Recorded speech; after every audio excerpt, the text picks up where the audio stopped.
So, what do you see as you work with a lot of kids? This fatherless generation, it's an epidemic. We have Right. 18.4 million kids that'll go home tonight and there won't be a daddy there. Right.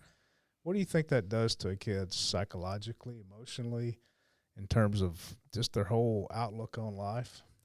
I think it definitely. I've seen it. Yeah, we work with student athletes and students, all over the area. And then, me being a father and seeing my own sons, how they respond to us, my wife and I. They're good kids, but I don't know if they would have passed school without us Mm-hmm. supporting them and pushing them and telling them, holding them accountable. Do you have your homework done? Mm-hmm. Did you finish that project? Are you going to go to bed so you can get up in the morning and be ready for school and have a fresh mind? I think it affects them in a major way. And I don't think anybody has an excuse, but I think, when I look at it, it's like if any of these kids have an excuse, I mean, they've got it. Yeah. I mean, man, they don't have anybody supporting them or pushing them or holding them accountable. That's a practical side of things. But I think even bigger, like I said, I'm unintentionally and trying to be intentionally, my kids are following me. So they're able to see kind of how I respond to adversity, how I respond to prosperous moments in life, how I respond to setbacks. They're witnessing that with their own eyes.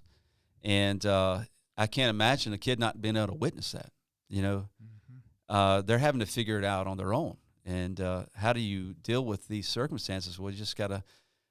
Can I share one story? Sure. Won't mention the player's name, but I was at Jacksonville State and had a player that had warnings, and he was a star player. He was going to be probably a preseason all-conference player for us.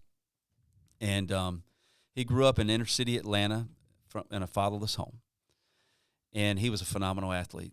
I mean, he was just a phenomenal athlete. But they gave him several chances, and they finally had to let him go. Starting player for us.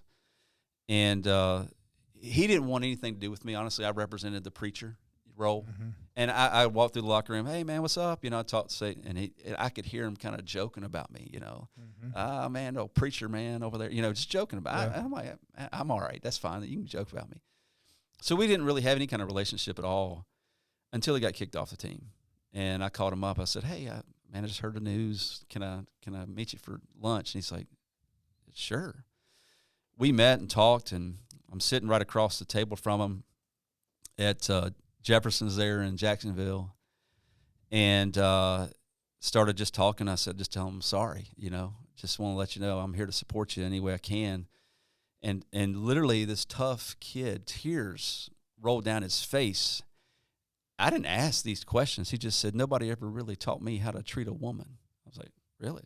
I didn't know where that was, what that had to imply. I said, nobody really talked to me about what I want to do with my life. It's just been football. I'm over here in college, and I'm aimlessly going to class just so I can play football. And I don't have any kind of plan. Mm. And he just shared with me, nobody talked to me about what I want to do with my life, what kind of major I want to have. This is a college. So he's 20 years old. 20, yeah, he's probably 21 years old with tears in his eyes. And anyway, that to me opened my eyes. Here's a kid that just didn't see, any example in front of him about, going after something Mm-hmm. other than football.